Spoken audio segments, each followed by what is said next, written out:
एक प्रॉब्लम आ गया, यानी कि आर्थराइटिस किसी को हो गया है, तो उसको डायग्नोज आपने पहले भी बताया थोड़ा, लेकिन मैं चाहूंगी कि हमारे नाज़रीन के लिए मजीद इस पे बात हो कि डायग्नोज कैसे किया जा सकता है, कौन से ऐसे टेस्ट हैं जो आप करवाएं तो ये चीज जो है सामने आ सकती है। जी बिल्कुल।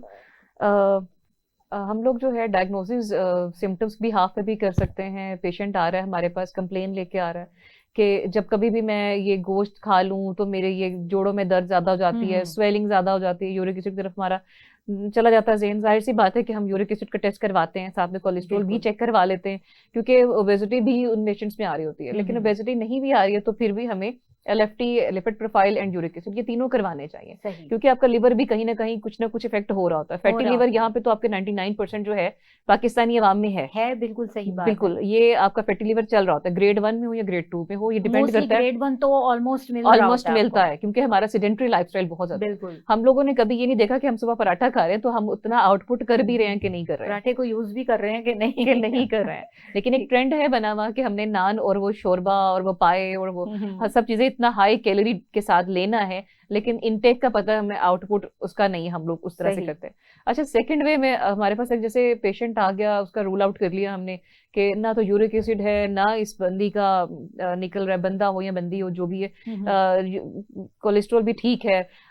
फिर हमें थोड़ा सा आता है कि जी अगर इसकी स्टिफनेस आ रही है, पेन आ रही है, तो मे बी पॉसिबल कि आरए फैक्टर ना पॉजिटिव हो। हाँ बिल्कुल ठीक है जी, आरए फैक्टर को भी हम रूल आउट कर लेते हैं। उसके साथ फिर हमें पेशेंट जब कभी भी आता है तो कुछ ना कुछ हिस्ट्री दे रहा होता है कि फलान टाइम पे ये हुआ था मेरे साथ ऐसा, तो उसकी वजह से ये ऐसा हुआ। तो फिर वो डिपेंड करता है कि हम लोग जो होता है वो गाउट की तरफ जा रहे हैं, या फिर हम लोग रूमेटॉइड आर्थराइटिस की तरफ जा रहे हैं, या फिर हम लोग स्पाइनल इंजरी के साथ जो एसोसिएट होती है, सर्वाइकल स्पॉन्डिलोसिस है, एंकलाइजिंग जो है स्पॉन्डिलोसिस है, इनकी तरफ जा रहे हैं। तो अब जैसे डॉक्टर साहब बिल्कुल आपने ये कहा कि एसोसिएटेड सिम्टम्स होती हैं, समटाइम ऐसा भी होता है वाकई कि आर्थराइटिस होता ही नहीं है और सिर्फ जोड़ों में दर्दें हो रही होती हैं और वो ओबेसिटी वजह होती है। हाँ सिर्फ जी, उसकी आप ओबेसिटी वजह होती ओबेसिटी है, को ठीक करते हैं तो वो ठीक हो जाता है। बिल्कुल। तो बिल्कुल इस तरह की बहुत सारी प्रॉब्लम्स हैं। अच्छा, एक क्वेश्चन और जो है बहुत ज्यादा होता है, जैसा वैसे स्टार्ट में हमने स्लाइड की बात की भी इस पे, क्या आर्थराइटिस जो है क्या वो बुढ़ापे से मुंसलिक है या कि हो ही सकता है किसी को भी?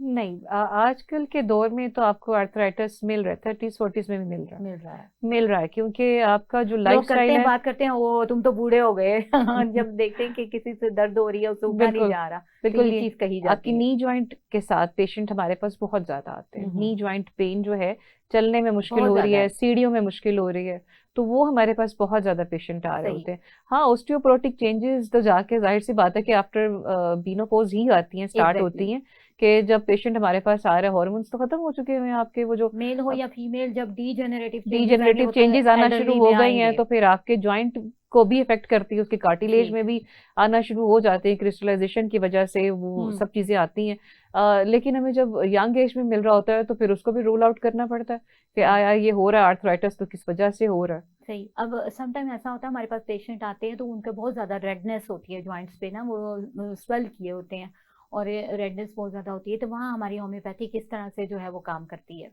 अगर हमें रेडनेस और स्टिफनेस और पेन बहुत सवेयर है ना, तो यहाँ पे हमें बेला बहुत अच्छा काम कर जाती है। बहुत बेहतरीन, सही। बेला की बेलाडोना जो है एक मेडिसिन है जो हमें बहुत अच्छा इफेक्ट करती है। और बाज़ औक़ात होता है कि सडन ऑनसेट होता है ना, सर्दी के साथ सडन ऑनसेट, पेशेंट आया कि बस मैं तो मरने वाला हूँ, बिल्कुल, वो एक सडन एक्यूट अटैक आता है, एक्यूट अटैक आ रहा है, प्रेडिक्शन कर रहा होता है कि मैं तो बस मरने वाला, पता नहीं क्या हो गया मुझे। एकोनाइट वहाँ बहुत अच्छा काम करती है, क्योंकि फियर ऑफ डेथ वहाँ बहुत होता है, स्पेसिफिक सिम्टम है, स्पेसिफिक, बिल्कुल, ये एक की पॉइंट होता है उसका। उसके अलावा भी हमारी बहुत सी असेंडिंग पैरालिसिस जिसको हम बोलते हैं कि पहले जॉइंट लोअर एक्सट्रीमिटीज को अफेक्ट करता है। exactly. तो उसमें हमारी जो होती है कास्टिकम बहुत अच्छा काम करती है, कास्टिकम बहुत अच्छा काम करती है।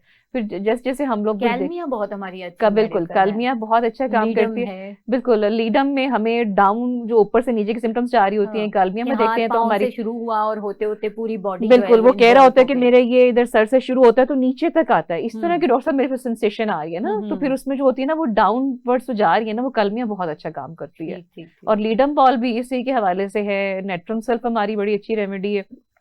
जब पेशेंट आ रहा होता है कि ठंडी हवाएं चल रही है, डॉक्टर साहब बारिश हो रही है और मेरे लिए जो है वक्ता पड़ गया मेरे लिए बहुत परेशानी है, ये बरसात, सर्दियों की बरसात या गर्मियों की बरसात को दोनों में सफर करना आता है, उसमें अफेक्ट कर जाते हैं, इफेक्ट जॉइंट उसके बहुत जल्दी इफेक्ट करते हैं। ठीक है, तो उसमें हमें ये जो है नेट्रम सल्फ बहुत अच्छे रिजल्ट देती बहुत है। अच्छे रिजल्ट्स होते हैं इसके, बिल्कुल। इवन एस्थमेटिक प्रॉब्लम्स में बहुत ही बेहतरीन किस्म का जो है बिल्कुल इसका इफेक्ट होता है। बिल्कुल, एस्थमेटिक आपके जो होते हैं बहुत ज्यादा, प्रॉब्लम्स उनको बहुत अच्छा कवर करती है ये। बिल्कुल सही बात है। अच्छा, ये अभी आपने बात की बारिश के हवाले से की, और इस तरह से जरा हुआ मौसम, और जी रोडेंड्रॉन हमारी मेडिसिन बिल्कुल, बहुत अच्छा रोडेंड्रॉन काम हमारी करती बहुत है। अच्छी मेडिसिन है, उस रूटा बहुत जबरदस्त मेडिसिन है। रूट और उसमें रोडेंड्रॉन हमारी बहुत जबरदस्त, मतलब मेडिसिन तो हमारी बेशुमार है, बेशुमार है। बेशुमार है। सिम्टम्स ले आए मेडिसिन उससे हाँ, निकल आती है कोई ना कोई। बहुत ही सही आपने बात की। लेकिन हमारे बहुत सारे जो है ना वो नाजरीन भी, और बहुत सारे लोग कमेंट्स में भी पूछते हैं और बात करते हैं कि कोई एक मेडिसिन बताइए जॉइंट्स के हवाले से। तो वो हम कैसे बता सकते हैं कि जब जहाँ वेराइटी ऑफ प्रॉब्लम्स हो, वेराइटी ऑफ सिम्टम्स हो,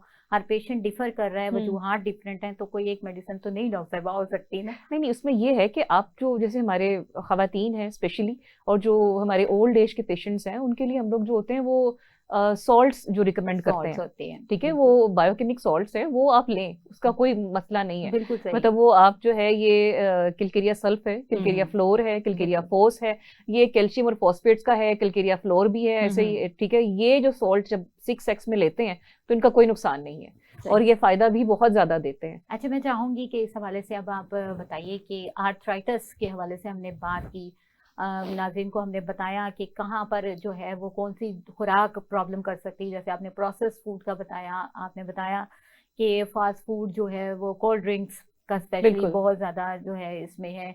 अच्छा नाज़रीन, एक और चीज़ है कि excess of salt and sugar both जो है वो प्रॉब्लम करते हैं। बहुत ज़्यादा चीनी, बहुत ज़्यादा नमक, ये दोनों चीज़ें आपकी डाइट में हो प्रॉब्लम करती हैं। और ग्लूटेन फूड्स भी जो हैं बहुत ज़्यादा प्रॉब्लम करते हैं। तो ये तमाम चीज़ें आपने बताई। अच्छा डॉक्टर साहब, बहुत सारे लोग कहते हैं कि दही का इस्तेमाल नहीं करना चाहिए और दूध का जो है वो कम करना चाहिए। आप इस हवाले से क्या कहती हैं? डेयरी आइटम्स डिपेंड करता है कि ग्लूटेन सेंसिटिविटी उस पेशेंट में चल रही है या नहीं। अदरवाइज आर्थराइटिक पेशेंट्स को कोई ये इशू तो नहीं करते नहीं, ना? कुछ इशू तो नहीं करता, लेकिन बहुत से लोग कंप्लेन करते हैं कि दही ठंडा होता है, ठीक है। ठीक। वो तासीर के हवाले से लोग बात कर रहे होते हैं, जैसे कई लोग ठंडक का। कहते हैं कि जी बिल्कुल इसकी तासीर गर्म है, इसकी तासीर ठंडी है। ठीक। अगर हम लोग एडवांस टेक्नोलॉजी चले जाएं उसकी तरफ, तो डॉक्टर्स तो नहीं मानते कि तासीर होती है, लेकिन हम एग्जैक्टली। जाते हैं अपने आयुर्वेदा की तरफ जाते हैं, तो लेकिन हर होती एक है। फूड की तासीर होती है, होती है, बिल्कुल ठीक होती है। है। मतलब दो डिफरेंट ना, ये कॉन्ट्राडिक्टरी सा ये एक टॉपिक है कि एग्जैक्टली तासीर क्या होती है। लेकिन जैसे भी हम लोग अपने तिब को देखते हैं, तो हर एक खुराक की तासीर होती है।